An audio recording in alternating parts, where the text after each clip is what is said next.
Today I want to take you to Costa Rica to talk all about my experience in Costa Rica TEFL.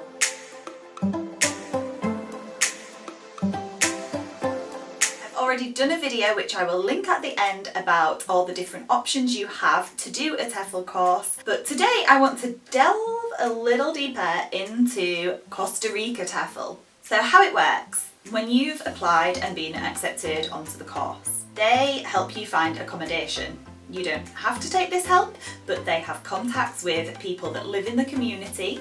You could live with a Spanish-speaking family. You could live with English-speaking people, as I did. I lived with two ex-students of Costa Rica TEFL.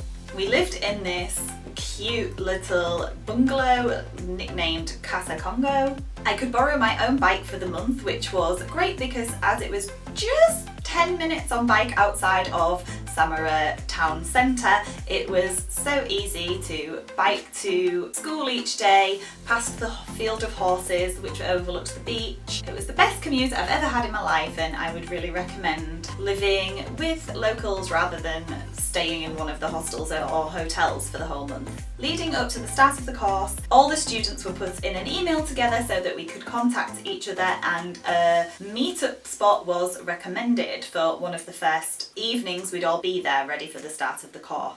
On to the month. Each week we had two tutors. One would teach us the technicalities and grammar around English. We had to kind of learn English again. Things like past participles and the 13 tenses I'd forgotten all about since school. So it was kind of like being back at school again, but in a fun way. Every lesson was game-based, and those games were games we could apply to our own teaching. Then we'd have a lesson on the methodologies of teaching. Again, this was game-based, so it was always fun. I say it wasn't like going back to school, but I think I'd actually enjoy school quite a lot if I went back now. Visual learning. It's wasted on the young. So after 2 sessions, we'd then have time to prep lessons.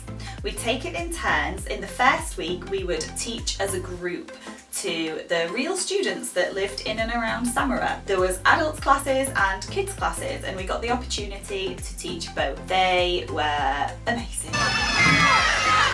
And for the evenings where you weren't teaching a class, you could prep for the next night or the night after when you would be teaching. Overall, I think we got 16 to 20 hours teaching experience.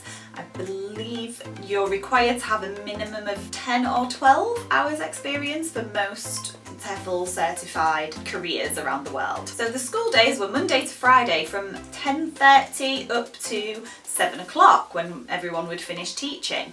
The nights you're not teaching, you would critique and observe your peers teaching. And at the end we had a graduation ceremony at Las Olas, which is the popular bar among locals and gringos at the beach. You leave with a certificate, a portfolio and a workbook. So here is my TEFL portfolio.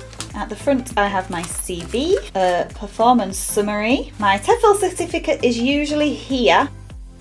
Then we have my assessments and lesson plans from each week of the course, flashcards that we made and games that we made too, feedback from my peers and I gave them peer feedback too. Then we have useful handouts, gestures to use in the classroom. A lot of these work for online teaching as well. Tips regarding classroom management and methodologies and approaches. Then actual grammar quiz, which I did not get 100% at. I do need to refer to this sometimes, as I do need to refer to the tenses. And then we have all the activities that we use, and some of these only really work for in the classroom, but I have adapted some to use in the online classroom too. I'll be doing some shorter videos in the future to share tips on different rewards and games that you can use in your ESL classroom.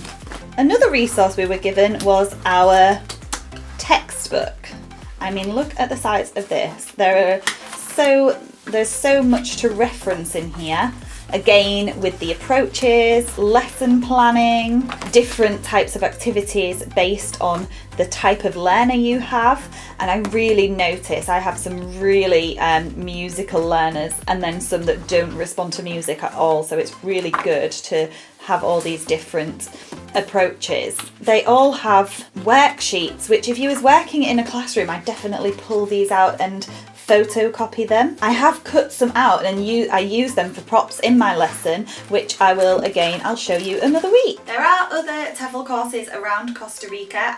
One was more established I saw online, but as I did briefly mention in my last video about a TEFL course, Samara just had the perfect balance. It was not too touristy, but there was lovely restaurants, which I guess is quite influenced by having tourism there. I know some people want to pick somewhere as remote as possible, but I found it was a great balance. Unlike Tamarindo, which is a highly visited beach town a few hours up the road, I found way too Americanized.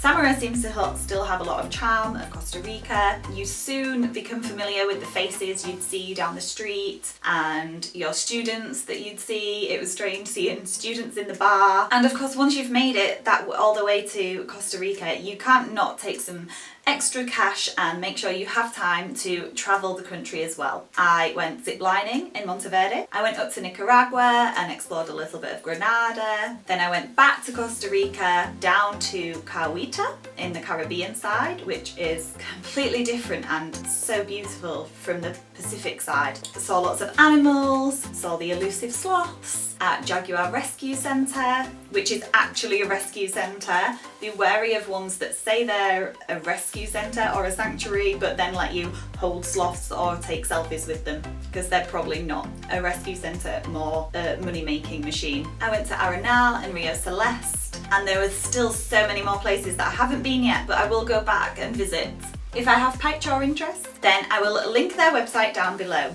If you go on and you do apply, say Charlie sent you. They are very kind and do give commissions to ex-students. Having said that, I would not be gushing about it so much if I'd had a bad experience. It was probably one of the single best experiences of my 20s. That's why I want other people to have it too. Thanks for watching. I hope you liked this video. If you are enjoying learning about the ins and outs of teaching online, being a remote worker, how I got started, then please give me a like and subscribe. And if you have any questions, pop them in the comments below, because I work online from home, so it's quite lonely, so I really like talking to new people.